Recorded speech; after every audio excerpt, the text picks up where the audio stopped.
Vale, pues abrimos la última mesa de la jornada, que seguro que va a ser muy interesante pese a que sea la última hora.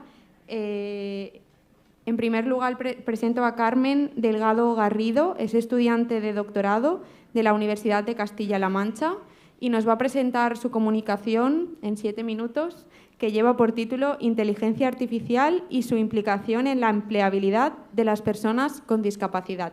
Todo tuyo. Buenas tardes a todos y bueno, tras la presentación no queda más que decir que de nuevo buenas tardes y comienzo explicando qué es un sistema de inteligencia artificial.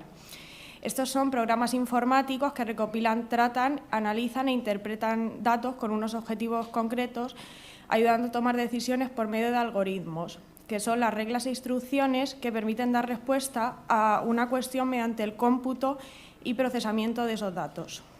Multinacionales como Amazon o Google están invirtiendo grandes sumas de dinero en estas inteligencias con el fin de aumentar la productividad y los costes empresariales, o también para obtener más fiabilidad en la toma de decisiones y alcanzar mejor los objetivos.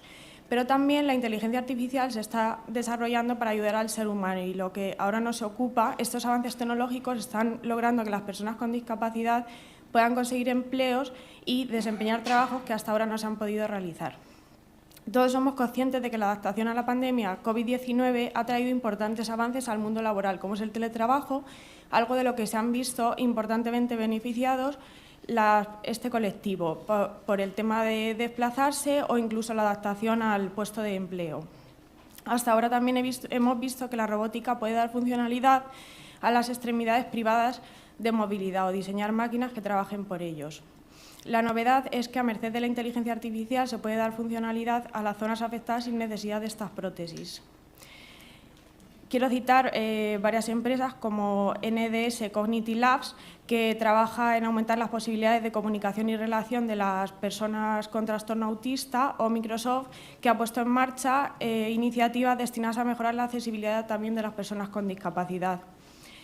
Estos ejemplos y otros que ustedes quizás conozcan nos revelan la enorme potencialidad de estos avances informáticos. Por tanto, no es extraño que esta investigación científica y sus aplicaciones en las empresas sean objeto de prioridad en los programas públicos de fomento, como los que impulsa la Estrategia Nacional de Inteligencia Artificial, que forman parte del Plan Nacional de Recuperación, Transformación y Resiliencia, al que se dedican 500 millones de euros de los fondos Next Generation. Sin embargo, algunas de estas aplicaciones informáticas entrañan riesgos de los que muchas veces ni siquiera somos conscientes. Nos referimos a aplicaciones que toman decisiones sobre nosotros o controlan aspectos de nuestra vida sin conocimiento ni consentimiento. Uno de los peligros que entraña es que en ocasiones los programas actúan y deciden de forma automatizada, sin supervisión humana, y pueden incurrir en sesgos discriminatorios, como por ejemplo los sistemas de selección de personal que establecen unos parámetros que han de cumplir los potenciales candidatos que quieran optar al puesto.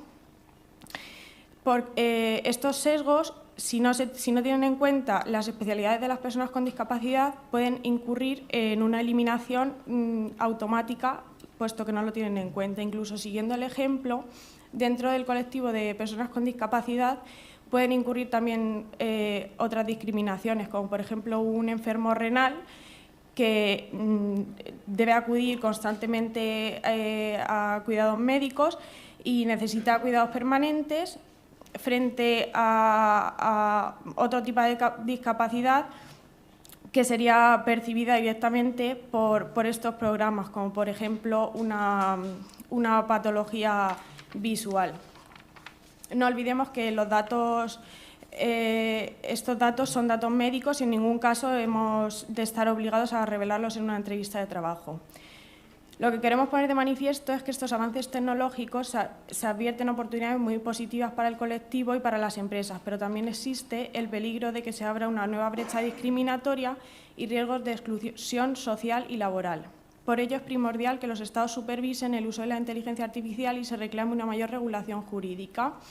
Hay multiplicidad de recursos legislativos, pero debido al tiempo me gustaría únicamente citar la propuesta de reglamento del Parlamento Europeo y del Consejo del 21 de abril de 2021, por el que se establecen normas armonizadas en materia de inteligencia artificial. Por tanto, cabe esperar que más pronto que tarde este marco europeo introduzca en nuestro ordenamiento jurídico la necesaria regulación que marque principios, límites y reglas imperativas para evitar que el uso de la inteligencia artificial pueda lesionar estos derechos. La inteligencia artificial y las nuevas tecnologías trabajan con datos e información personal que han de ser tratados para una finalidad concreta, con previa información a la persona, contar con su consentimiento y prestarle el derecho de modificación y supervisión. Este supuesto encuentra su apoyo en el conocido Reglamento General de Protección de Datos y otros similares. En las personas con discapacidad, la protección de datos adquiere una especial relevancia, pues como ya he venido adelantando, esto es un dato médico, que ha de tratarse con la mayor cautela. Aunque la persona con discapacidad puede expresar su condición previamente a la obtención del empleo, en ningún caso su descubrimiento posterior faculta al empresario para extinguir la relación laboral. Si la persona se encuentra ya trabajando en la empresa, es obligación imperativa del empresario gestionar su condición, adaptar el puesto de trabajo para una correcta inclusión, por lo que tener en cuenta su condición es, como ya he dicho, una obligación, sobre todo del empresario. Debido a las posibles discriminaciones que pueden surgir, el artículo 22 del Reglamento General de Protección de Datos establece la prohibición de la toma de decisiones sin intervención humana. Y ahora sí, para concluir, queremos aludir a la novedosa puesta en marcha del Libro Blanco de Empleo y Discapacidad. Brevemente, pues el tema merece un estudio más detenido. El propósito de este es asegurar el derecho al trabajo de las personas con discapacidad y establecer un nuevo marco legislativo y de política pública en el ámbito del empleo. En especial, pretende la participación de las mujeres con discapacidad en condiciones de seguridad, igualdad y accesibilidad.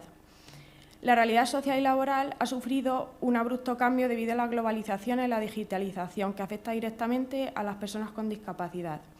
Debido a las nuevas discapacidades, la inclusión de la mujer con discapacidad en el empleo, la prevalencia de las personas con grandes necesidades de apoyo o los compromisos internacionales adquiridos, resulta imprescindible la revisión de los instrumentos y marcos existentes, adaptándolos a las nuevas realidades. El Libro Blanco podría adelantar el tratamiento o regulación legal de la inteligencia artificial y la discapacidad. En nuestra modesta opinión, el Libro Blanco puede suponer el empujón definitivo que precisa el legislador para garantizar unos derechos y unas normas individualizadas que fijen los parámetros necesarios para el uso de la inteligencia artificial de manera segura y sin ver perjudicados nuestros derechos y, sobre todo, que es lo que ahora nos ocupa, garantizar los derechos de los grupos vulnerables. Gracias.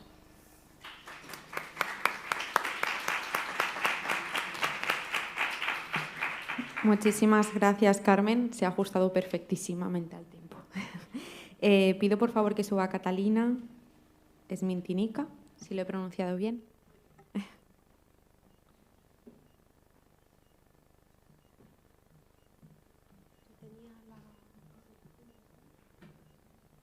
Sí, Catalina tiene una presentación, no sé si se la podéis cargar, por favor.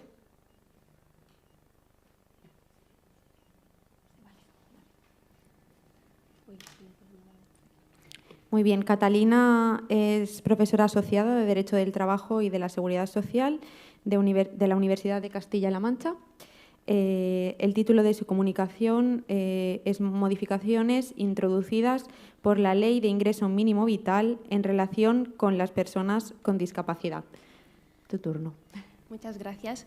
Buenas tardes a todos y a todas. Antes que nada, me gustaría dar las gracias, en primer lugar, a la dirección y organización de este congreso por todo su esfuerzo. Y, tal como se ha adelantado, mi intervención versa sobre las modificaciones introducidas por la Ley del Ingreso Mínimo Vital en relación con las personas con discapacidad. El ingreso mínimo vital es una prestación no contributiva del sistema de seguridad social que ha sido aprobado en plena crisis sanitaria y cuyo objetivo fundamental consiste en combatir el riesgo de pobreza y de exclusión social de la población española en situación de vulnerabilidad económica. Aunque su implementación responde a una exigencia de decencia social que asegura un nivel mínimo de renta a aquellas personas que se encuentran en por debajo de la línea de la pobreza, lo cierto es que su aprobación hizo que el texto normativo sea deficiente y necesitado de posteriores modificaciones, que es lo que realmente ha ocurrido, para ajustar esta nueva prestación a las demandas de la sociedad y, en particular, al colectivo de las personas con discapacidad. En la actualidad, esta prestación incorpora en su preámbulo la perspectiva de discapacidad y constituye una de las medidas que contribuye a alcanzar los objetivos de desarrollo sostenible, en concreto el número 1 relativo al fin de la pobreza y el número 10 que versa sobre la reducción de las desigualdades de la denominada Agenda 2030. Para el análisis del objeto de estudio de mi comunicación se ha partido de una principal premisa que consistía en determinar cuál es la situación socioeconómica de las personas con discapacidad y comprobar si estamos ante un colectivo que se encuentra ante un mayor riesgo de pobreza y exclusión social. Realmente lo hemos visto también durante esta mañana, que la situación socioeconómica y sociolaboral de las personas con discapacidad se encuentra con mayores dificultades de inserción laboral, pero también es que se encuentran en situación de mayor riesgo de pobreza y exclusión social. Y estos datos realmente los he sacado de dos informes. El primer informe, que versa sobre el empleo de las personas con discapacidad y en España, y el 12º informe titulado El estado de la pobreza, seguimiento de los indicadores de la Agenda Unión Europea 2030, periodo 2015-2021. Como tengo la... Vale. Bueno, pues aquí en la diapositiva tengo reflejados la tasa de actividad, tasa de empleo y tasa de paro, y vemos que realmente los porcentajes son desalentadores. Entonces, lo que significa que queda mucho trabajo por delante.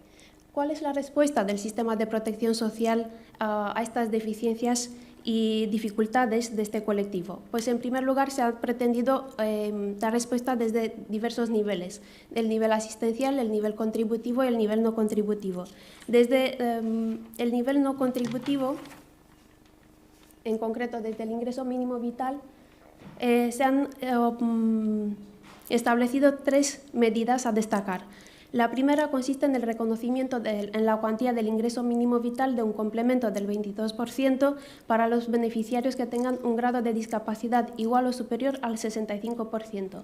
Como es sabido, la cuantía del ingreso mínimo vital no es fija, sino variable. La cuantía del ingreso mínimo vital para el beneficiario individual o la unidad de convivencia será la diferencia entre la renta garantizada y el conjunto de rentas o ingresos de tales personas. Esta cuantía habitualmente se establece para las pensiones no contributivas fijadas anualmente en la Ley de Presupuestos Generales del Estado, dividido por 12.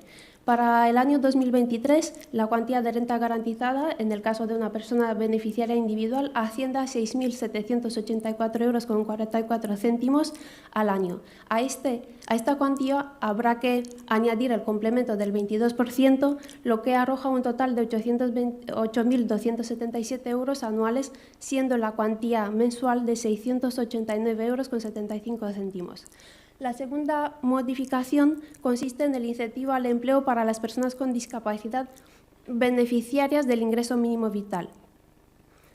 A los efectos que aquí interesa, destacamos la aprobación del Real Decreto 789 de 2022, por el que se regula la compatibilidad del ingreso mínimo vital con los ingresos procedentes de la renta de trabajo por cuenta ajena o propia. Este es un desarrollo del artículo 11.4 de la Ley del Ingreso Mínimo Vital y, en consecuencia, también afecta al colectivo de discapacidad. Este incentivo ha entrado en vigor en enero de 2023 y se aplica, desde luego, al colectivo de las personas con discapacidad. ¿Cómo se aplica este incentivo? Realmente a través de 3 tramos. Lo que me interesa destacar a efectos de las personas con discapacidad es que prevé una exención del 40% cuando los ingresos se sitúan entre el 60% y el 100%. No obstante,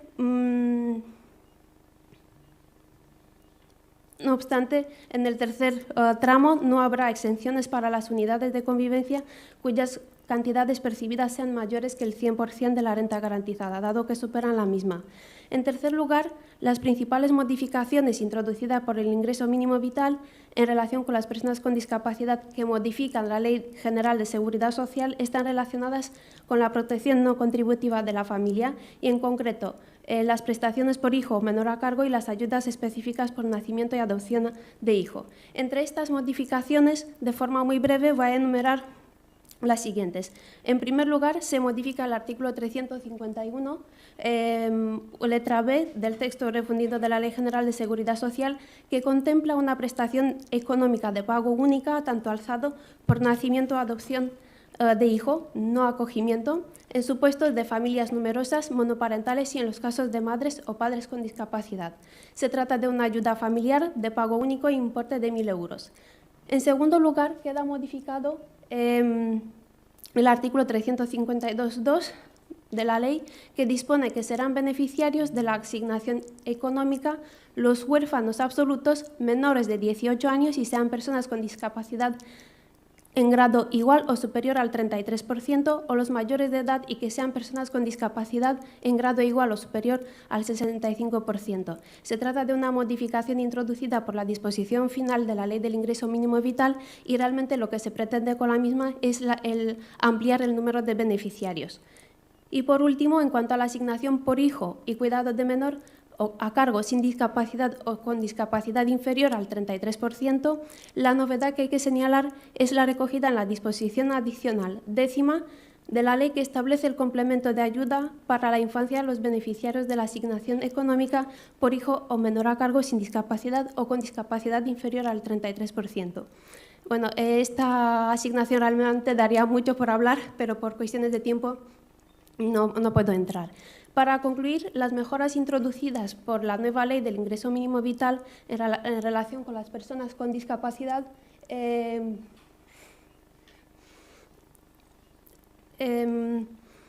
las consideramos acertadas y necesarias, pero aún insuficientes para conseguir erradicar la pobreza y la exclusión social que acecha a este colectivo, especialmente si se tiene en cuenta el tipo y grado de discapacidad. Muchas gracias.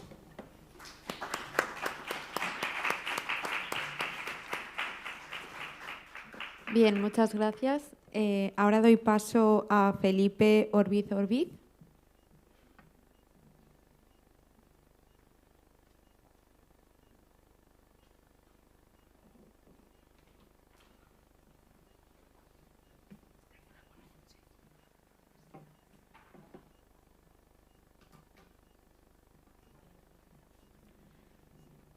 Me comenta Felipe que también tiene una presentación, si la podéis cargar, por favor. Vale, genial. Muy bien. Felipe Orbiz Orbiz es abogado en ejercicio y además doctorando en estudios avanzados en derechos humanos por la Universidad Carlos III de Madrid. El título de su comunicación se presenta en forma de cuestión y dice: ¿es el enanismo una profesión? Adelante, Felipe. Bueno, en primer lugar, muchas gracias a todos y a todas por estas horas y seguir aquí para escucharnos nuestra comunicación, al Congreso por la invitación y por traer a colación un debate y una casuística que por desgracia no está en la agenda política ni jurídica, ¿no? Se llama El enanismo es una profesión. Unas breves pinceladas sobre el colectivo de personas con acondroplasia y otras displasias óseas que causan enanismo. Es uno de los colectivos más vulnerables de nuestra sociedad. Es un colectivo de gran exclusión social, un colectivo huérfano políticamente, y es un colectivo que desgraciadamente hay un alto porcentaje de suicidios. Esta es la realidad en la que nos encontramos cada día en las ciudades de nuestro país. Os quiero leer unas pequeñas notas de lo que ofertan las empresas. Por ejemplo, un stripper de nana para el novio. Durante una despedida de soltero, lo más usual es una stripper de cuerpo escultural, pero en este caso la idea es otra. Cuando llegue el momento del stripper, aparecerá ante el novio una linda y muy graciosa enana para hacer las veces de stripper e intentar cautivar al novio. Un enano esposado durante 1 hora. Sencillamente se esposa un enano al novio o la novia de manera que deban permanecer juntos durante 1 hora. Esta es la realidad que nos encontramos cada día en nuestro país con nuestra condición. Esto es en cualquier página web, en internet, lo podéis encontrar. Entonces nos planteamos si realmente dos preguntas claves. ¿Es el enanismo una profesión? Si hubo posicionamientos en contra de la utilización y denigración de nuestra condición, una resolución del Congreso de los Diputados en el 2019, donde todas las fuerzas políticas se comprometían a erradicar y a modificar la normativa vigente. Estamos en el 2023 y eso se quedó en el olvido. El propio Comité de las Naciones Unidas, en las observaciones del 2019, estableció que le preocupaba el uso y la denigración de las personas con discapacidad y, concretamente, de las personas con enanismo. El último informe de la Fiscalía General, la Unidad de Mayores y Personas con Discapacidad del año 2021, también estableció que no podía seguir siendo el enanismo y las personas con acondroplasia objeto de MURFA y de denigración. Aquí nos encontramos con dos planteamientos. Las personas que se dedican a estos espectáculos, estamos hablando de unas 50 personas más o menos, todas vienen de países en grave degradación económica y con graves necesidades. Entonces ellos lo que defienden es que son artistas, que sus empleos no son denigrantes, que la gente les contrata por sus habilidades artísticas, no por su condición, y que trabajan en lo que libremente han elegido, que eso es lo que realmente es la dignidad, que es su autoproyecto personal, ¿no? Los colectivos y organizaciones que estamos en contra de estos espectáculos establecemos que la prohibición es una medida necesaria para la defensa de la dignidad del colectivo, que las personas con AD tienen que tener derecho a no sufrir burla, humillación o denigración, y que estos espectáculos vulneran los tratados internacionales. Entonces, la gran pregunta del objeto de comunicación, ¿es el enanismo una profesión? Pues entonces, si leemos tanto todas las convenciones internacionales como la propia UNESCO, establece que realmente el enanismo no es una profesión porque cualquier actividad artística la puede desarrollar cualquier persona independientemente de su condición. Aquí hemos visto que lo que se proyecta o lo que se vende como espectáculo es una condición física.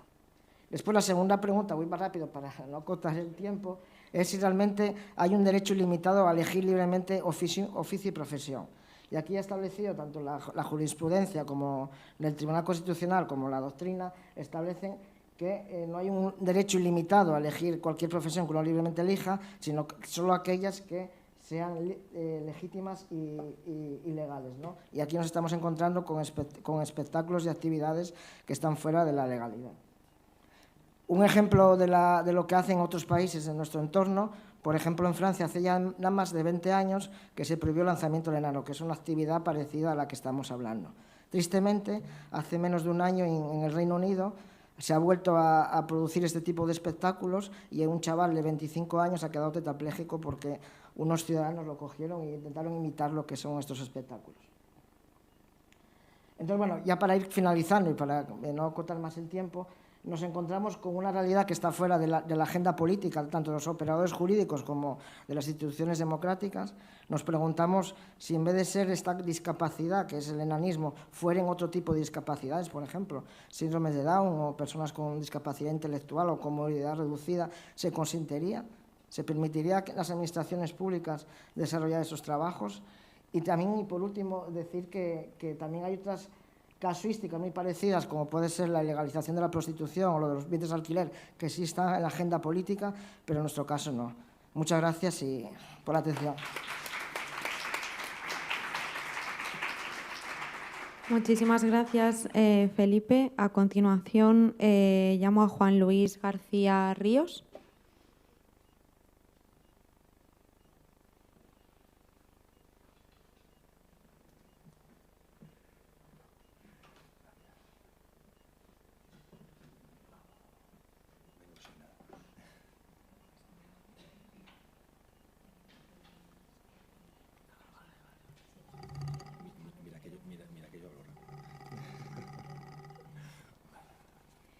Muy bien, pues presento a Juan Luis García Ríos. Él es profesor asociado de Derecho del Trabajo y la Seguridad Social de la Universidad de Castilla-La Mancha. La comunicación que va a presentar a continuación lleva por título Los centros especiales de empleo y las relaciones laborales de carácter especial de las personas con discapacidad. La necesaria revisión de un modelo de empleo protegido. Muchas gracias. Buenas tardes a todas y a todos. Pues para mí es un placer, es una verdadera satisfacción, un privilegio, si cabe, poder participar en este cuarto congreso y, por lo tanto, agradecer a la organización la aceptación de la comunicación que en su momento presentamos. Permítame que cite, para empezar, al profesor Hermida Uriarte, el cual nos decía que generalmente la tendencia a preocuparnos por determinados asuntos, temas, se vincula a la sensación de que hay alguna carencia al respecto, es decir, que estamos ante unas cuestiones inacabadas. Eso nos ha animado a estudiar, a analizar y a escribir esta comunicación sobre la distinción entre empleo protegido y empleo ordinario y, por tanto, sobre los centros especiales de empleo y las relaciones laborales especiales de las personas con discapacidad en estos centros especiales de empleo. En cierta manera, supone continuar la polémica iniciada por el profesor Martínez Pujalte y que hemos continuado incluso en la comida. Nosotros partimos de una idea. Si observamos el mercado de trabajo, nos damos cuenta que está experimentando profundas transformaciones. El trabajo ha cambiado el empleo, ha cambiado las exigencias que se exigen a las personas trabajadoras por cuenta ajena, ha cambiado la forma en la que se accede al empleo, ha cambiado la localización del trabajo, si se quiere, y, por lo tanto, estamos viendo un proceso acelerado de cambios en el mercado de trabajo. Y, sin embargo, cuando nos referimos al mercado de trabajo para las personas con discapacidad, nos damos cuenta que esa distinción entre empleo protegido y empleo ordinario se mantiene inalterable, por lo menos inalterable en su concepción. Es decir, en nuestro ordenamiento jurídico laboral es la noción central, esta distinción es la noción central de la construcción institucional y del entramado jurídico que se ha construido en torno a la inserción laboral de las personas con discapacidad en el mercado laboral. Por lo tanto, no es solo propio del mercado laboral español, la Organización Internacional del Trabajo, la Carta Social Europea en el artículo 15, la propia Unión Europea, se manifiestan en estos términos. Esta aceptación supone, por lo tanto, distinguir entre un mercado laboral protegido y un mercado laboral ordinario, donde el principio de distinción se introduce en contraposición con el principio de integración y normalización en el mercado laboral. Por lo tanto, estamos ante un esquema que podríamos decir bastante sencillo desde el punto de vista del derecho del trabajo. Es un sistema dual donde unas personas, en función de su discapacidad y su capacidad laboral, o bien siguen el camino de empleo ordinario o bien siguen el empleo protegido a través de los centros especiales de empleo. Y además estamos ante una actuación estandarizada en el mercado laboral. Y es así, además, desde hace casi 40 años. La Ley Básica de Empleo, la Ley 5180, ya nos hablaba del empleo protegido. Ya nos hablaba de esta forma de actuar, que luego se confirmó con la Ley de Integración Social de minusválidos, ¿de acuerdo?, del año 1982. Centrándonos en el empleo protegido, sabemos, y ya se ha dicho, que este se concibe, y desde el punto de vista de los laboralistas hemos denominado como una pasarela hacia el mercado ordinario. En definitiva, se concibe como una transición hacia el mercado laboral ordinario. Se concibe, insisto, así desde los años 80, cuando ni siquiera en el mercado laboral ordinario se hablaba de transiciones, ya hablábamos en el mercado protegido como una transición hacia el mercado ordinario. Jurídicamente, el modelo se basa en torno a dos elementos: la existencia de los centros especiales de empleo y de la concepción de la relación laboral de carácter especial, siempre que se cumplan los requisitos del Real Decreto que regula esta relación. No toda persona con discapacidad incluso puede tener esta relación laboral de carácter especial en el mercado laboral, eso hay que dejarlo claro. Desde el punto de vista de los centros especiales de empleo, el ordenamiento jurídico laboral le atribuye una importante función social, que es la integración laboral de las personas con discapacidad. Eso no podemos ni debemos olvidarlo. Sin embargo, entendemos, una vez que hemos hecho el análisis en la propia comunicación, que el encorsetamiento del ordenamiento jurídico, incluso del marco o del régimen económico-financiero de estos centros, les ha hecho que hayan tenido una escasa evolución en cuanto a su concepción. El otro elemento, que es la relación laboral de carácter especial, lo que ha provocado es que supone la existencia de un régimen jurídico laboral propio, específico, distinto del régimen laboral común a las personas con discapacidad que prestan sus servicios en los centros especiales de empleo, y supone, por lo tanto, una especialidad del ordenamiento jurídico que tiene una importante o una especial relevancia. Del análisis de estos dos elementos, centros especiales de empleo, relaciones laborales de carácter especial, hemos sacado no sé si unas conclusiones, pero sí elementos caracterizadores. Por un lado, el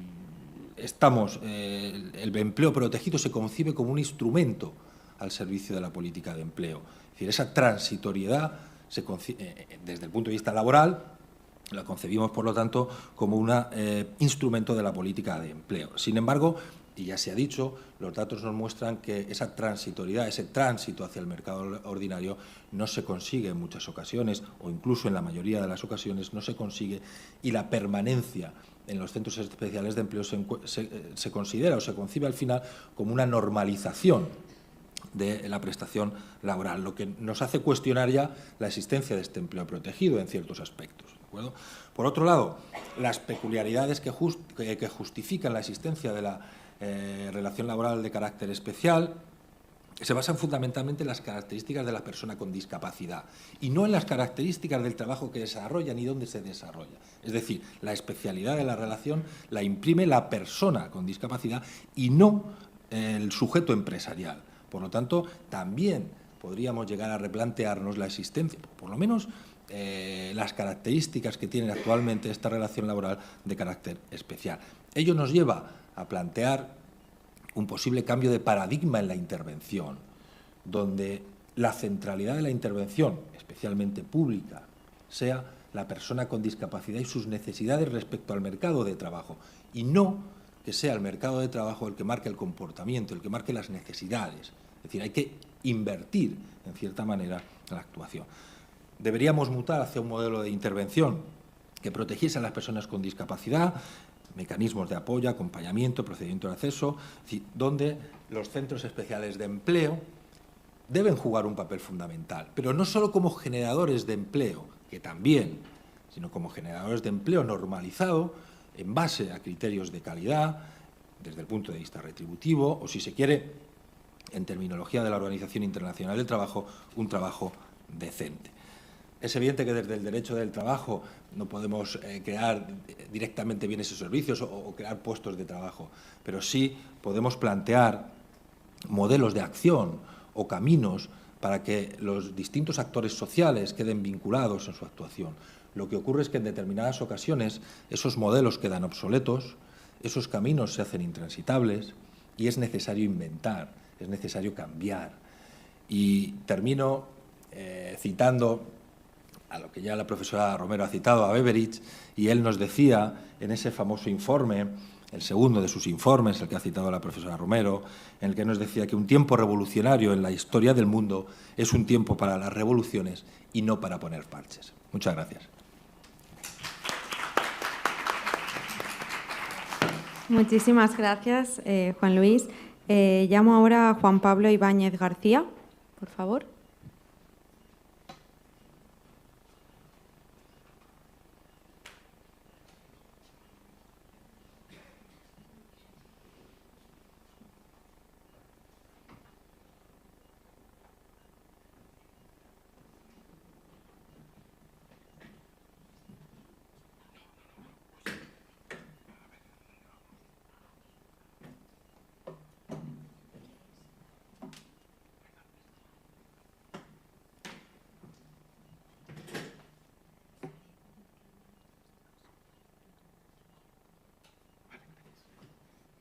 Muy bien, pues presento a Juan Pablo Ibáñez García. Él es personal investigador de la Universidad Pública de Navarra y el título de su comunicación es Discriminación por razón de discapacidad, el acceso a la incapacidad permanente desde la situación de la jubilación anticipada por discapacidad. Buenas tardes. Primero que nada quería agradecer a la organización del Congreso la oportunidad que nos brinda para defender, en este caso, esta comunicación, y quería acordarme en particular de Juan Badía, que nos ha hecho, creo que las cosas bastante fáciles, al menos a los comunicadores. Como bien se ha dicho, mi comunicación versa sobre la discriminación por razón de discapacidad, el acceso a las prestaciones de incapacidad permanente desde la situación de jubilación anticipada por razón de discapacidad. Esto viene a colación de la reciente sentencia del Tribunal Supremo 379-2022 de 27 de abril, de sentencia de unificación de doctrina, que viene a acoger la doctrina constitucional sentada en la materia, basada fundamentalmente en varias sentencias. Entre la más conocida de todas ellas es la 172-2021, sobre la que se ha escrito bastante. En este sentido, pues quiero recordar, por ejemplo, publicación de la profesora Romero Ródenas, que es referente en la materia. Sentencia no única, sino que en ese mismo sentido ha habido 5 pronunciamientos del Tribunal Constitucional en el que reconocen que pues existía un problema que suponía una discriminación por razón de discapacidad en el acceso a la acción protectora de seguridad social. Voy a intentar poner en contexto toda esta situación. El texto refundido de la Ley General de la Seguridad Social permite el acceso a las prestaciones de incapacidad permanente, siempre y cuando se cumplan con una serie de requisitos, desde las situaciones de jubilación anticipada. La situación era relativamente pacífica hasta que en el año 2020 el Tribunal Supremo dicta doctrina unificada, acogiendo un criterio sentado por el Tribunal Superior de Justicia del País Vasco, por el cual interpretaba el artículo 195.1a del texto refundido de la Ley General de Seguridad Social en lo referente a la edad ordinaria de jubilación. Como todos sabemos, la edad ordinaria de jubilación es la de 65 o 67 años en función de diversos criterios, que tampoco voy a explayarme mucho en el tema. Si bien el Tribunal Superior de Justicia del País Vasco acogió la interpretación que hacía de ello los órganos gestores de seguridad social, que venían a decir que la edad ordinaria de jubilación para las personas con discapacidad, no todas, era de 52 años o 56. Bueno, realmente no era un número concreto, sino que venía marcado por el acceso a la edad de jubilación que marcaran los periodos de cotización correspondientes para las personas que tuvieran una discapacidad reconocida del 65%, aplicando los criterios del Real Decreto de diciembre de 2003, o del 45% aplicando los criterios del Real Decreto de 2009, si era una discapacidad motivada por una de las enfermedades referidas en ese Real Decreto. Esto, de hecho, suponía que cuando una persona con discapacidad, de las que estaba recogida en cualquiera de esos 2 Reales Decretos, accedía a la situación de jubilación anticipada y no había alcanzado la edad de 65 o 67 años, y en ese ínterin veía agravada su situación de manera que pudiera tener derecho al acceso a la incapacidad permanente, se le denegaba por haber entendido que había alcanzado la edad ordinaria de jubilación. Pues varias personas acudieron al Tribunal Constitucional a través de la vía del amparo y obtuvieron un pronunciamiento, ya digo, en principio el 172/2021 del Tribunal Constitucional, en el sentido de entender discriminatorio por razón de discapacidad la interpretación que se estaba haciendo de la norma en el texto refundido de Ley General de la Seguridad Social. Ese primer pronunciamiento tuvo 2 votos particulares. Después de ese primer pronunciamiento, 172/2021, hubo otros 4, 191/2021, 192/2021, 5/2022 y 52/2022, todos por unanimidad, salvo el 52/2022, en el que un magistrado que había formulado voto particular en la sentencia 172/2021 formuló también en el mismo sentido. En definitiva, a raíz de todos estos pronunciamientos se dictó la sentencia 379 2022 por parte del Tribunal Supremo, de manera que el Tribunal Supremo dictó doctrina unificada, modificando lo que a su vez había dicho antes, reconoció la discriminación por razón de discapacidad y pues dejó sin efecto las sentencias de doctrina unificada que había dictado con anterioridad, que fueron recurridas en 2020. Claro, llegados a este punto nos encontramos con que estamos en una situación de discriminación por razón de discapacidad que afecta a través de doctrina unificada del Tribunal Supremo no solo a las personas sobre las cuales ha habido un pronunciamiento expreso por parte del Tribunal en sus sentencias de unificación de doctrina, sino que afecta a una pluralidad mayor de personas con discapacidad, y estas personas también tienen derecho a la tutela efectiva de sus derechos. Entonces, bien, llegados a este punto nos encontramos con que esas personas tienen que tener una solución para la situación en las que se han podido quedar, habiendo solicitado el reconocimiento de la incapacidad permanente y habiendo sido denegado entre el año 20 y 22. Nos encontramos ante tres posibles situaciones, ¿no? Una vez se dictó doctrina unificada en el año 20, personas que, conociendo la doctrina unificada que a posteriori fue expulsada del ordenamiento jurídico, optaron por no reclamar, no solicitar, y su solución es fácil. Artículo 53 del texto refundido de la Ley General de Seguridad Social. Simplemente solicitan, se les evaluará y se les debería reconocer esa situación de incapacidad permanente. Claro, el problema gordo, más importante, viene con las personas que solicitaron. Lo intento. Si me paso 1 y medio, voy a ser muy breve. Las personas que solicitaron y que se quedaron por el camino. Las que se quedaron en vía administrativa tienen que tener una solución, y esa solución, bueno, nosotros entendemos que es la de Uy, me he descentrado, perdón, es que no llevo papeles. Formativos. No te preocupes, perdón. A ver, esta revisión de oficio de actos nulos, perdón. Entonces, esas personas deberían instar una revisión de oficio de actos nulos.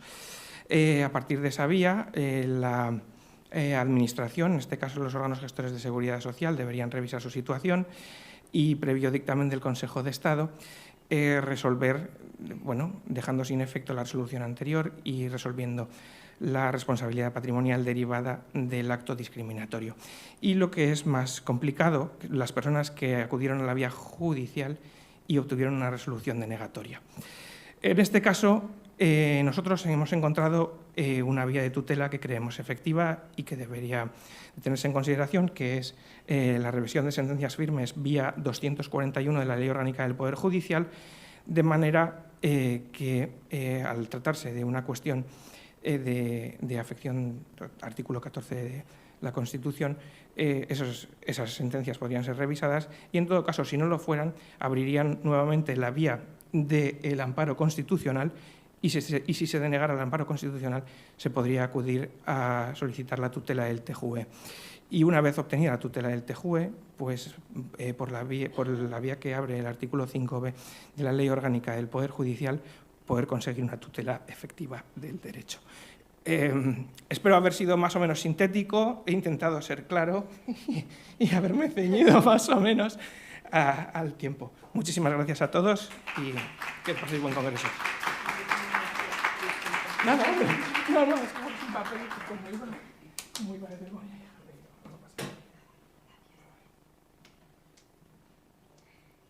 Muy bien, muchísimas gracias, Juan Pablo. No te preocupes, que te has ceñido perfectísimamente al tiempo. Doy paso ahora a María del Mar Bolívar Oñoro. No sé si puede subir, por favor, a la mesa. María del Mar. ¿No hay ninguna María del Mar? Vale, pues paso... ¿Sí? Estoy online. Ah, perdona. Perdona, María del Hola. Mar. Hola. Perfecto. Disculpa. Muy bien, pues presento a María del Mar Bolívar Oñoro. Ella es profesora de la Universidad de Alcalá de Henares.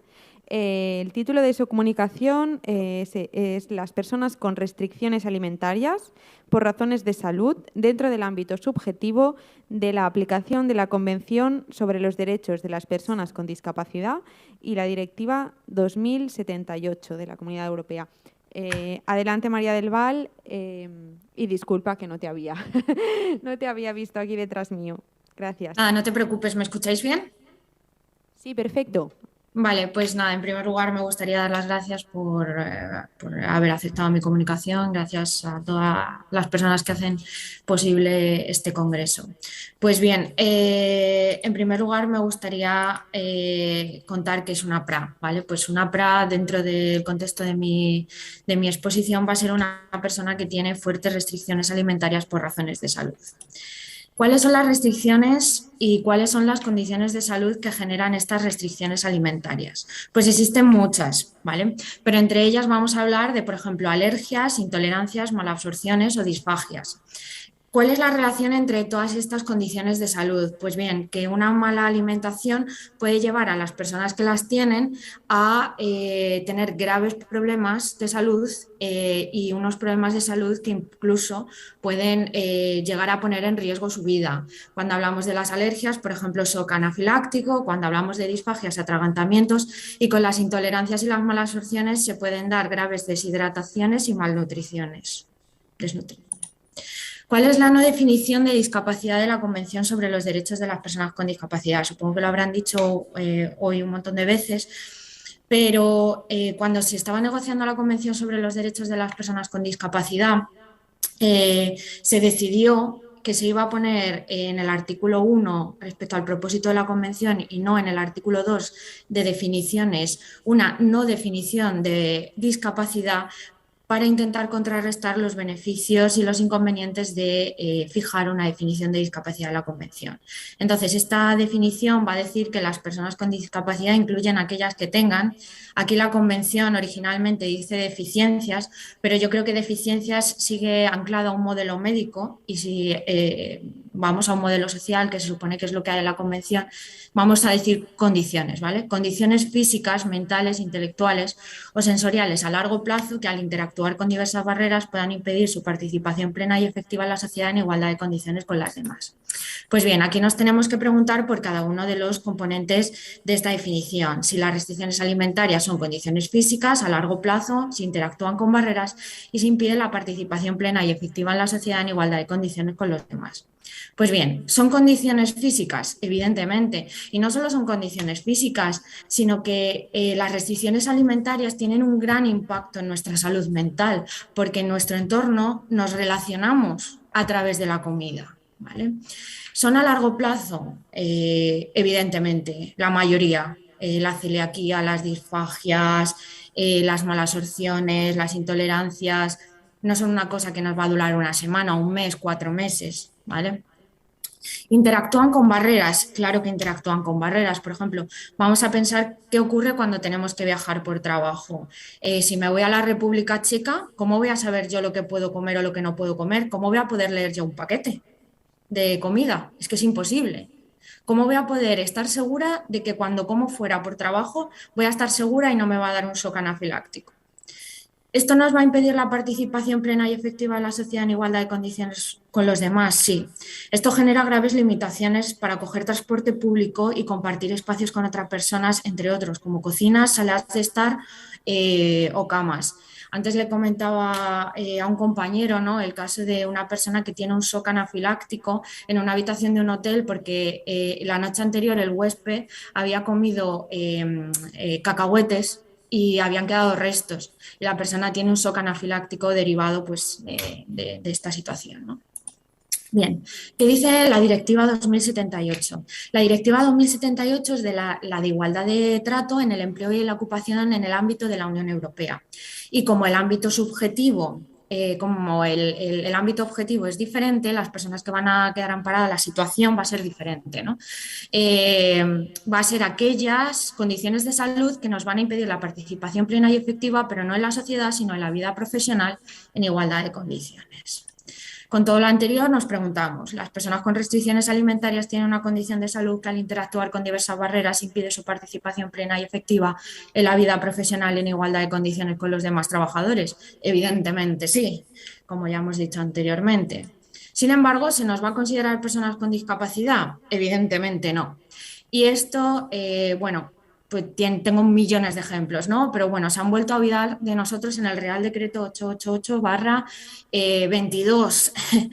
Se habla de la palabra alergia una vez y para hablar de el eczema, o sea, se olvida completamente las complicaciones que puede generar una alergia.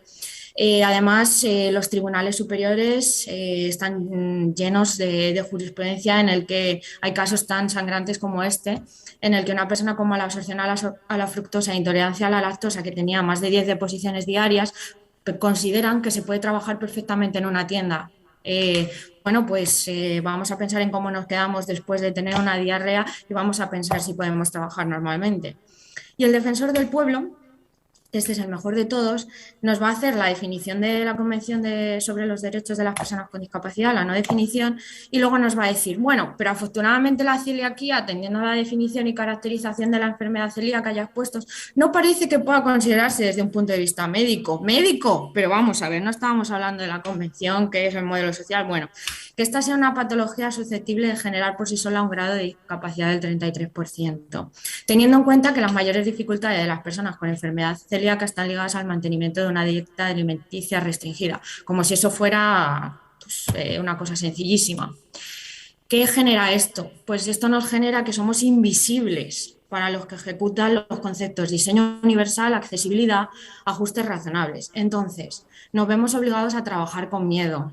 Aquí os he puesto una lista de los miedos que, por ejemplo, yo tengo.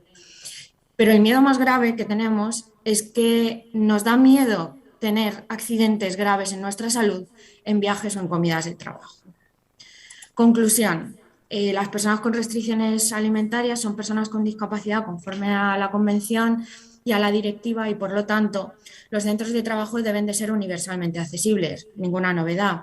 Pero si no lo son, porque esto no es posible, deben proveernos los ajustes razonables necesarios para que las PRA puedan participar en igualdad de condiciones con los demás. Y esto es todo. Muchas gracias. Muchísimas gracias, María. Estamos ya llegando al final del final. Doy paso al último comunicante, Manel Atserias Luque.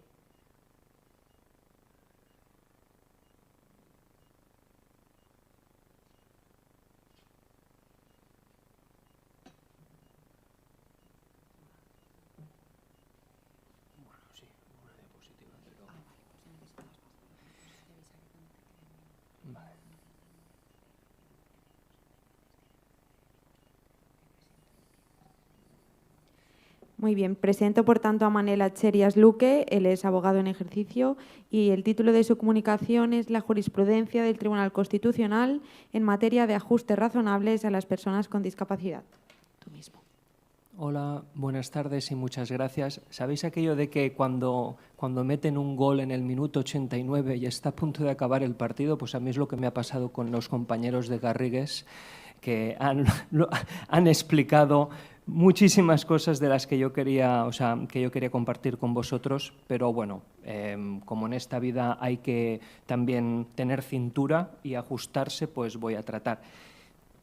Y es una cuestión que a mí personalmente me cuesta, porque soy un abogado con una discapacidad psicosocial, tengo un trastorno obsesivo-compulsivo, entonces, como comprenderéis, este último cambio, ¡wow!, ha sido interesante. Mirad, es el tema de los ajustes razonables. Sí que me gustaría al menos subrayar tres ideas. La primera es que cuando hablamos de el derecho a los ajustes razonables para las personas con discapacidad, todas las personas con discapacidad tienen ese derecho. Es decir, las que no tienen un reconocimiento administrativo de grado de discapacidad, las que sí que lo tienen, pero en un grado inferior al 33%, y también las que lo tienen en un grado de igual o superior a un 33%. Lo digo porque en la sentencia del Tribunal Constitucional, que antes han aludido mis compañeros de Garrigues, el Tribunal Constitucional relata los antecedentes de hecho y resulta que la Audiencia Nacional, antes de que la parte interpusiera el recurso de amparo, la Audiencia Nacional solamente tuvo en cuenta el artículo 4.2 de la Ley General, es decir, aquella que hace referencia a grado de discapacidad igual o superior al 33%. Por lo tanto, omitiendo totalmente que una persona que no tenga un reconocimiento administrativo de discapacidad o inferior al 33% se le tenga que reconocer este derecho. Por supuesto que tiene ese derecho. Y creo que es muy significativo porque, al fin y al cabo, de lo que se trata es de que muchas veces hay la sensación de que, y creo que a nivel sistemático, tal como está configurada la ley, el artículo 4.1 y 4.2, a veces es como que suscita por parte de los aplicadores cierta confusión y para mí es muy claro y muy evidente. El Estado español, cuando ratificó la Convención y que entró en vigor el 3 de mayo de 2008, nos tenemos que ajustar a la definición que estipula el tratado internacional que forma parte de nuestro ordenamiento jurídico y que por medio del artículo 31 de la Ley 35/2014 creo que en caso de cualquier tipo de duda de entre un tratado internacional y una norma interna, prevalecerá el tratado internacional. Entonces, considero que este punto hay que tenerlo muy en cuenta.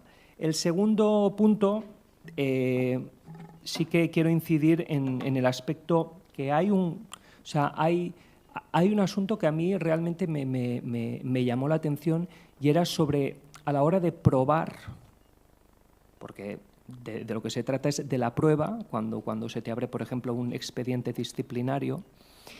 En el caso del letrado de la Administración de Justicia con síndrome de Asperger, él no había revelado que tenía este problema, esta discapacidad, hasta el momento en que ya se había abierto el expediente disciplinario. Lo alegó, o sea, aportó un informe psiquiátrico conforme tenía este síndrome, incluso propuso que se le practicara una prueba pericial con otro psiquiatra para que corroborara que efectivamente tenía un síndrome de Asperger, cosa que la instructora lo denegó. También el propio letrado propuso que se realizara ajustes razonables, también se le denegó. Lo que pasa es que incluso, y eso tiene un poco de gracia, ¿no?, que incluso la instructora sí que tuvo en cuenta a testigos ocultos y testigos sorpresa en el marco de ese expediente. Evidentemente, vamos, o sea, aquí es que se ventilaron totalmente todas las garantías de un procedimiento, adiós muy buenas. Un poco riguroso, ¿no? Pero, claro, ¿qué es lo que sucede aquí? Cuando hay que probarlo, no es estrictamente una inversión de la carga de la prueba, pero cuando la parte demandante aporta lo que son los indicios suficientes de discriminación en el marco de un procedimiento, es entonces cuando le toca a la parte demandada demostrar que, oiga, nosotros no ha habido indicios de discriminación. Es un cambio que considero que hay que valorar y que incluso se aplicaría en contraposición a lo que se refiere al artículo 77.2 de la Ley General, que parece que prohíbe esta inversión de la carga en procedimientos disciplinarios o penales, pero aquí el Tribunal Constitucional dice, si se trata de una cuestión de una discriminación por motivos de discapacidad, aquí está claro que si se aportan estos indicios suficientes de discriminación, tendrá que ser la Administración, en este caso, quien tenga que decir, señores, no, es que esto se adecuó, o sea, no supone ningún tipo de discriminación. Y luego la tercera cuestión, y ya con esto acabo, se trataría del elemento subjetivo del tipo infractor. Eso también me llamó la atención porque, claro, al final alega, aparte del derecho a no ser discriminado por motivos de discapacidad del artículo 14 de la Constitución, también alega una vulneración de la presunción de inocencia del 24.2 junto con el principio de culpabilidad. Y es que es verdad, porque al final, objetivamente, es decir, el elemento objetivo, porque se le estaba expedientando porque no había hecho un incumplimiento reiterado de las funciones inherentes a su cargo, se cumplía. Es decir, el presupuesto objetivo, el elemento objetivo se cumplía. Pero ¿y el subjetivo? Porque si estamos hablando de derecho sancionador, aquí tendríamos que haber un principio, o sea, tendría que haber negligencia. Sin embargo, no hubo negligencia, porque incluso la propia persona, o sea, el letrado, demostró, aportó que estos incumplimientos tenían un razonamiento que, por cierto, no fue tenido en cuenta. Al no concurrir este elemento subjetivo del tipo infractor, no había nada más, o sea, se le vulneró esa presunción de inocencia. Creo que esta sentencia, además de abordar, que los compañeros de Garrigas lo han hecho muy bien, también tocaba cuestiones de tipo procedimental y de derecho sancionador que también me han hecho pensar, y bueno, lo he incluido aquí último, y perdonad, porque de verdad que pues es eso, ¿no? El gol del minuto 89 que te deja totalmente con la cara, pues con la que tengo ahora mismo, blanca totalmente. Dicho esto, muchas gracias, y bueno, yo creo que... No, ya está, gracias. Muchas gracias. Muy bien, pues muchísimas gracias a todas y a todos los que quedáis por aquí. Simplemente deciros que mañana retomamos a las 9:30, que descanséis mucho, cojáis energía y nada, nos vemos mañana. Gracias.